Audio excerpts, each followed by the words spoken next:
Oi, gente, tudo bem com vocês? Bem-vindo a mais um vídeo do canal. Quero conversar com vocês hoje sobre vocação, sobre chamado, propósito. Esse tema inquietante que todo mundo já se deparou com ele em algum momento da vida. E pode gerar uma certa angústia você não saber qual é o seu chamado ou qual é o seu propósito. Será que realmente isso existe? Bom, é isso que eu quero conversar com vocês aqui nesse vídeo, de uma maneira leve, de uma maneira sincera, como eu sempre quero que sejam os vídeos aqui. E eu tô animada, claro, pra conversar com vocês, dá até uma certa ansiedadezinha, assim, porque eu quero contar pra vocês o que eu aprendi e eu sei que esse tema, ele importa, assim como todos os temas que eu trago algum vídeo aqui, é porque, de certa forma, saber isso, ir atrás dessa resposta, o que é a vocação, fez alguma diferença na minha vida. E eu percebo que é um tema inquietante para muitas pessoas. Esses dias eu até recebi lá no meu direct do Instagram, que eu sempre recebo as mensagens maravilhosas de vocês lá. E é muito gratificante assim, sabe? Porque você vê que tem pessoas que se identificam. E eu recebi uma mensagem exatamente sobre isso, sabe? Sobre essa angústia relacionada à vocação. E eu já estava pensando em fazer esse vídeo, então foi só mais uma confirmação de que eu realmente precisava fazer o vídeo sobre esse tema. Então eu quero falar com vocês sobre isso, sobre vocação, propósito, chamado e entende o que eu tô querendo dizer? A gente sempre tá buscando algo relacionado a isso, né? O que fazer da minha vida? O que eu preciso fazer, né? O que Deus quer de mim ou o que eu vim fazer nesta terra? E vamos lá, a vocação, ela não é autocentrada, esse é o primeiro ponto, para você anotar aí, para você lembrar. A vocação não é autocentrada. Quando você só fica pensando em si mesmo, isso gera um profundo sofrimento. Você só fica ainda mais confuso, porque o que tem dentro de você, o que tem dentro de mim, são coisas muito confusas.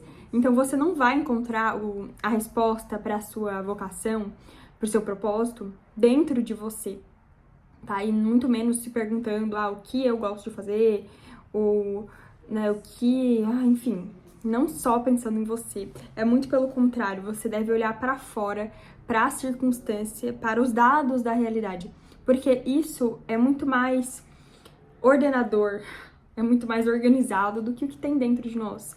Dentro de nós temos sentimentos, emoções confusas, acontecimentos, memórias, e a gente não vai compreender de dentro para fora, então a gente tem que trazer isso de fora para dentro. E isso torna já a vocação muito mais simples, porque não é para você ficar olhando pro seu coraçãozinho, pro seu interior. Não, você tem que olhar para sua realidade, o que ela tá te pedindo, né? Olhar muito para fora, para as pessoas que estão ao seu redor, para as circunstâncias que se apresentam para você. Então aqui já temos uma pista que já elimina várias neuroses que nós temos de querer criar algo na nossa cabeça ou achar que nós temos algo muito extraordinário para fazer e muito diferente. E não é um fim em si mesmo, então você também não deve buscar esse propósito, esse chamado, essa vocação, como se fosse esse ponto final que você deve buscar. Que quando você chegar lá, você vai se sentir mais satisfeito ou mais feliz, né? Ou é algo que eu preciso descobrir e que não muda, né? É um fim, então ele não muda, ele é fixo. Depois que eu descobri, aí pronto, já vou estar realizado. Não. Esses dois pontos, eles geram essa neurose, porque por justamente isso que eu tô falando pra vocês. A vocação, ela não é autocentrada e ela não é um fim em si mesma. Ela é, sim, esse meio pra você encontrar mais sentido na sua vida e não um ponto final que você deve descobrir e que tá estático, tá? Então, a vocação, ela deve servir a um sentido maior, que muda e que em cada circunstância existe esse bem, objetivo maior e único, né, naquela circunstância. Então, você tem que encontrar no momento, né, no momento. E já temos aqui mais essa resposta. Não é fixo, não é estático, está mudando a todo momento. Por isso você tem que estar atento ao seu momento, à sua circunstância, tá? Então, esquece esse fetiche, né, de você achar que você vai encontrar aí o seu chamado, que você deve fazer pro resto da sua vida, onde você vai conseguir servir as pessoas, sabe?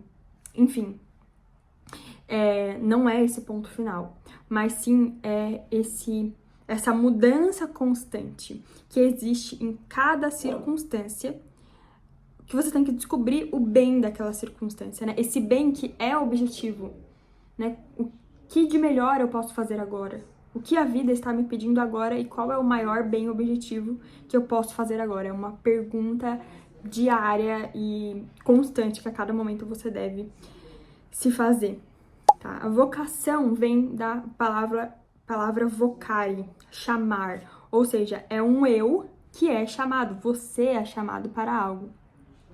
E esse chamado vem de fora, né? Porque não tem como você se chamar de dentro, não. Você é chamado por algo, por alguém de fora, tá? Então, você precisa fazer esse distanciamento, tá?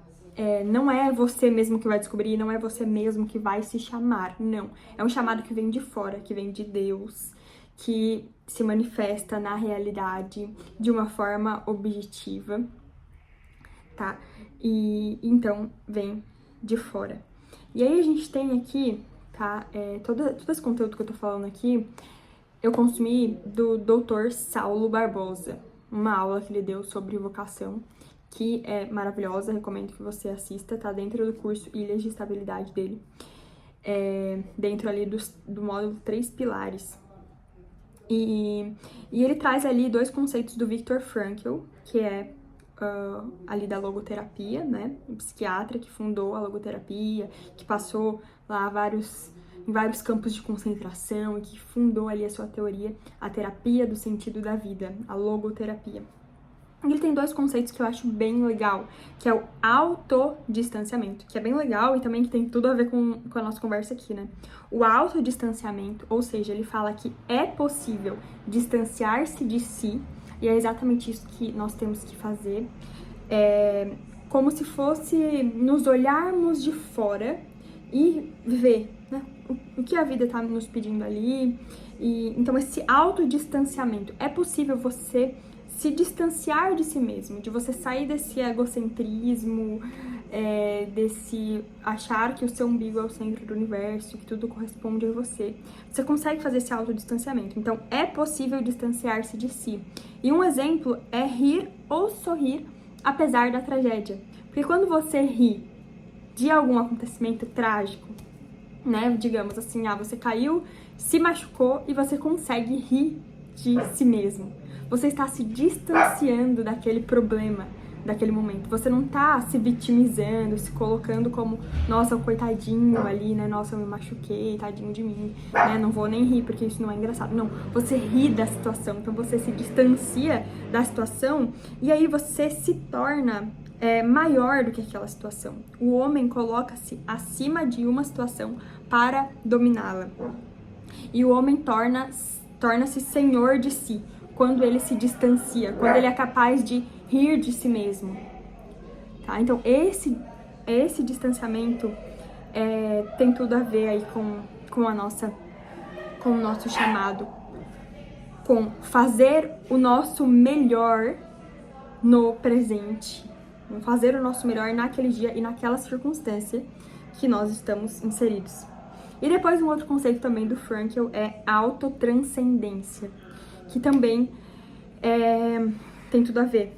Autotranscendência é que você consiga ter algo maior e que transcende a você.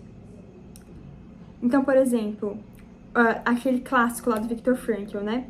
Uma obra, uma pessoa e aceitar o sofrimento inevitável. Então, isso é uma autotranscendência. É algo que está fora de você, né? A obra que você vai encontrar o sentido, né? O que a vida tá pedindo para você fazer nesse momento, né? ação, aquele trabalho, aquela obra, aquela pessoa que você tem que amar, ou aquele sofrimento que você tem que aceitar. É algo que se impõe pra você de uma determinada maneira, sabe? Então, por exemplo, eu tô lendo também aquele livro Mortificação, porque o sentido do sacrifício, enfim, é algo assim, o título desse livro. É um livrinho bem pequenininho assim, e lá ele fala que existe a mortificação passiva, ou seja, as coisas que vêm pra você e você tem que abster-se de reclamar, de lutar contra, porque é algo que vem. Então, por exemplo, aceitar o sofrimento é isso, é você aceitar que algo se manifestou pra você, que você vai ter que passar por aquilo ali que você tá passando. Como, por exemplo, sei lá, você torce o pé e tem que passar a semana inteira com um negócio ali segurando o seu pé e mancando a semana inteira. Essa é uma mortificação passiva, é algo que a vida colocou ali pra você mortificar o seu corpo, pra você ver que você é maior do que o seu corpo, sabe? Que você não é só aquele corpo ali, né? Que existem coisas transcendentes. Então existe um bem que você pode fazer mesmo mancando, você pode rir daquela situação, você pode amar os outros mesmo mancando, mesmo com aquela dor, sabe? Então tem muito sentido na dor, tá? Porque você consegue fazer justamente isso. Cada vez eu vejo mais isso, sabe? O quanto que existe sentido nesse sofrimento, em abdicar-se de prazeres, porque Jesus, ele veio aqui na Terra e nós não somos imitadores de Cristo. E ele veio aqui pra Terra e ele sofreu e foi uma injustiça tremenda com ele, né? Então, se Deus veio pra Terra e sofreu e foi injustiçado, quem sou eu pra achar que eu não vou sofrer, eu não vou ser injustiçada aqui na Terra, vai ser tudo pleno, né? Não, ele nos mostrou que existe algo maior, que existe um sentido no sofrimento, né? Que sofrer é, de certa forma, amar. O amor de Deus é tão grande por nós, que ele morreu na cruz, ele deu a sua própria vida, sabe? Então, enfim, não deixar cair no ressentimento frente às tragédias da vida. Porque quando você se deixa cair nesse sentimento, você piora como pessoa. Você não está cumprindo o seu chamado. Você não está cumprindo a sua vocação. Porque você está piorando como pessoa. Você está murmurando, você está se lamentando. Você não está sendo amor. Você não está de acordo com a verdade, que é amor, que é o bem. Você não está buscando aquilo que a gente falou antes. Em cada circunstância, o bem objetivo maior de cada circunstância. Se você está se vitimizando, você não está cumprindo ali o bem objetivo maior dessa circunstância. Você está murmurando, você está reclamando, você está se ressentindo e você está piorando como pessoa, não está cumprindo a sua vocação, não está olhando o bem que existe naquela situação, tá? Então, começa a se moldar algo diferente na nossa mente. A vocação não é aquilo que você vai achar e você, nossa, eu vou cumprir aqui na Terra. Você é uma pessoa rica, uma pessoa milionária que vai ajudar muitas pessoas, tá. Não, isso daí é acessório, isso daí é um acidente. O que de fato importa é essa objetividade desse bem, desse amor que você precisa cumprir aqui e agora. Então a vocação, ela é isso, ela não é esse fim, mas é esse meio, esse caminho, esse dia a dia, fazendo bem feito, na justa medida, cada pequeno ato. Se perguntando, eu fiz o bem maior que eu podia nesse dia de hoje, nessa circunstância de agora, nesse momento? Estar aqui gravando esse vídeo é o melhor que eu posso fazer nesse momento? Olha, tantas outras coisas que eu vou sacrificar para estar fazendo o bem que eu enxergo como o melhor bem desse momento aqui, que é gravar esse vídeo, sabe? Olha como a nossa visão, ela vai se modificando. Você não almeja mais bens materiais, uma carreira promissora, sei lá, o que você pensa aí. Não, você se preocupa com atender a realidade, atender a tua circunstância neste momento. A sua vocação é essa. Para dessa neurose de querer encontrar a sua vocação lá em algum lugar, ou descobrir, ou adivinhar, ou fazer teste vocacional, sabe? Porque se você viver dessa forma, você vai ver que é isso que vai dar sentido para a sua vida. E a gente tem outros conceitos aqui também que vão nos ajudar a enxergar a vocação ainda mais dessa maneira. Então vem comigo aqui, vem comigo, volta aqui pro vídeo, tá? Presta atenção aqui em mim. Sei lá, assiste de novo, faz as suas anotações, mas absorve isso que a gente tá conversando aqui. Porque vai sarar, sei lá, 80% das suas neuroses, se não mais. É claro que isso não é rápido assim pra você internalizar, é claro que vai levar um tempo. Talvez você tenha que assistir mais de uma vez esse vídeo, talvez você tenha que todos os dias se lembrar disso, colocar um post-it na sua parede pra você lembrar disso, tudo que a gente tá falando, sabe? Conversar com outras pessoas, gravar um vídeo como esse, colocar no seu canal ensinando pra outras pessoas. Mas é diário essa absorção, e quando você vai vivendo dessa forma, você vai vendo que, nossa, de fato, isso faz muito sentido. Pode levar tempo, mas é o único caminho, é esse o caminho, entendeu? Então, outros conceitos aqui, vem comigo. A pessoa. Então, o conceito de pessoa. Pessoa é esse mundo interior que produz novidades. O eu vivo é uma mudança histórica. Então, a pessoa é essa mudança histórica, é essa narrativa, não é algo fixo. Qualquer fixação gera neurose, porque você fica querendo encaixar o que é muito complexo em algo simplificado que você criou na sua cabeça. Então, dependendo da fase da vida, a pessoa é esse eu vivo, essa mudança histórica que depende da fase da vida. Em cada fase da vida, ela nos pede algo. Então, você não vê mais pessoa como esse algo estático, mas sim esse mundo interior que produz novidades. O que é uma pessoa se não algo novo a cada momento? O que é uma pessoa se não uma novidade? Um ser humano é super imprevisível, sabe? Você às vezes se surpreende com alguém, né? Você se surpreende lá com seu marido que fez uma surpresa pra você. Ou talvez com uma amiga que fez algo ruim pra você e você também se surpreendeu. Porque pessoa é essa novidade, é essa mudança constante. E a definição também de eu. O eu é o modo ou o método que eu conheço o que está à minha disposição e que ativa o que estava à nossa disposição. Então, o eu é esse modo, é esse método, como eu conheço a realidade. Então, olha lá, uma criança tem o eu dela e ela vai, a partir daquele eu, conhecendo a realidade, conhecendo as coisas, aprendendo que o nome disso daqui é copo, né? Que o nome disso daqui é celular. Vai aprendendo, vai descobrindo, vai conhecendo e ativando o que tá ao redor dela, o que tá à disposição dela. Então, o eu é esse modo, esse método, também não tem nada de estático. É algo que varia, é algo que conhece o que tá ao redor, né? A circunstância. Olha só, a circunstância aqui sempre presente, sempre presente.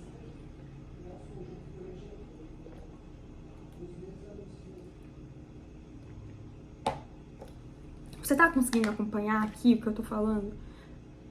Porque isso é algo que não é só teórico, sabe? É extremamente prático pra nossa vida. E como eu falei, nos alivia essas neuroses, essas ansiedades e desânimos, às vezes, que vem na nossa vida por não saber muito bem o que nós estamos fazendo dela.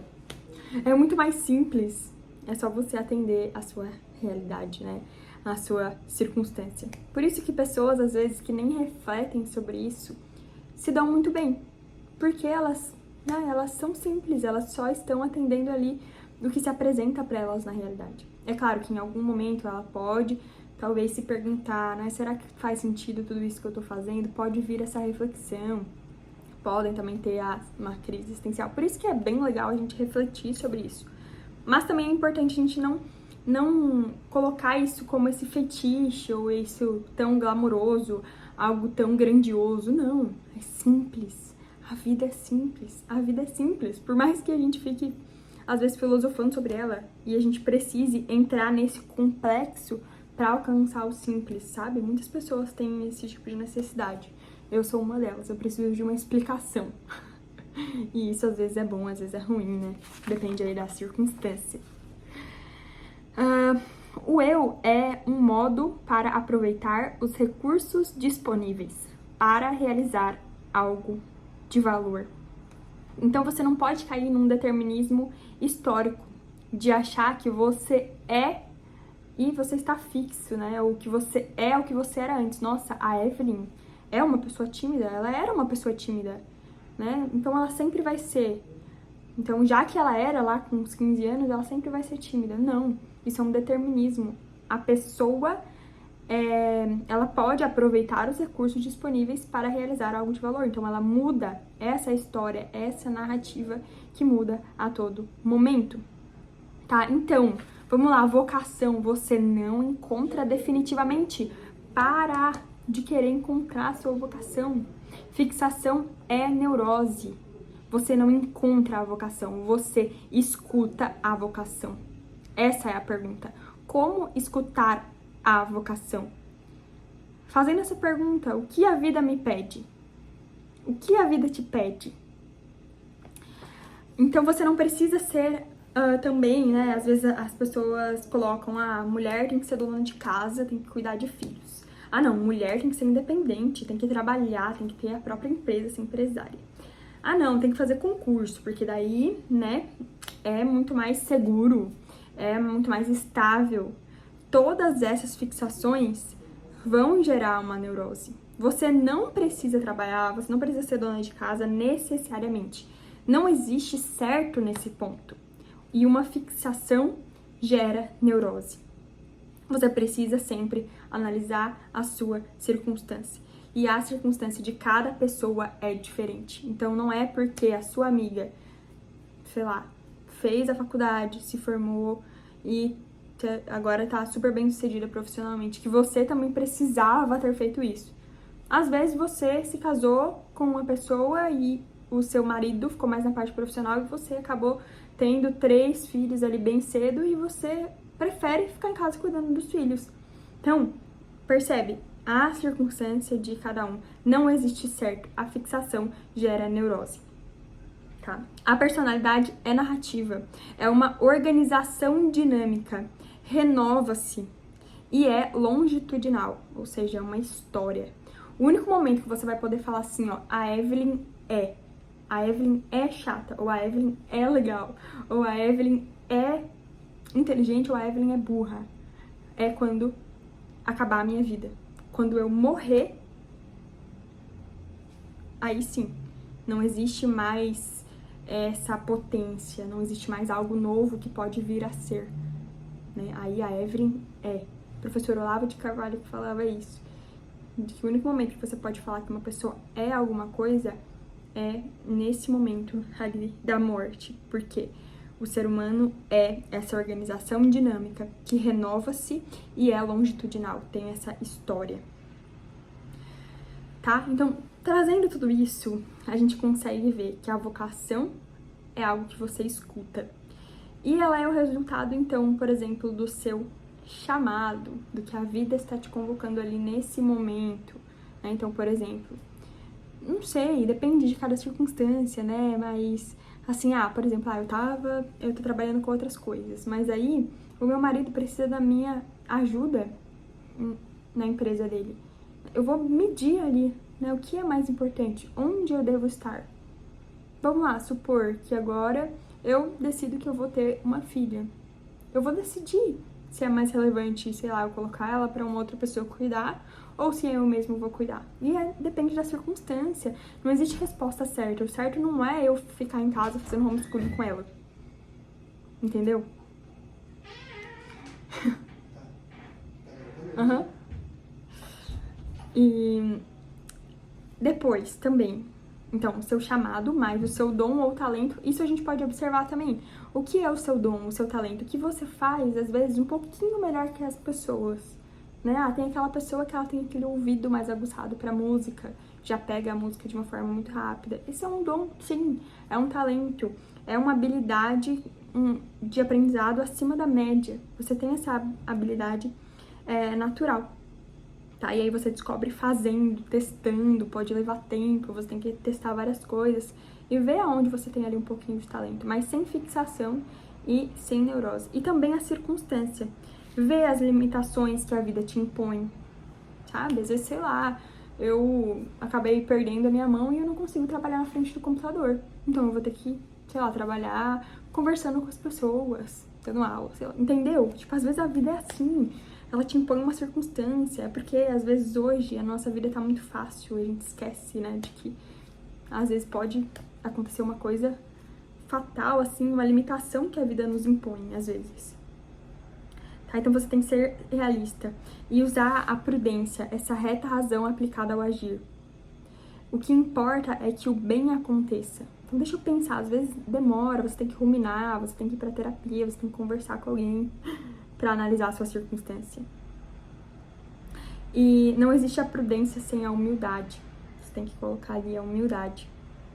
E a vocação, ela tem tudo a ver com a prudência, que é essa análise.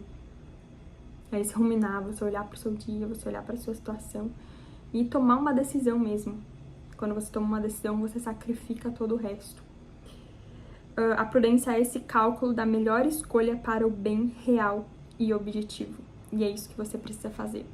A sua vocação é fazer o bem real e objetivo agora, nesse momento e no lugar que você está. É isso que eu queria conversar com você. Deixa aí nos comentários as suas percepções relacionadas a esse conteúdo e se te ajudou de alguma forma. Enfim, um beijo e até o próximo vídeo.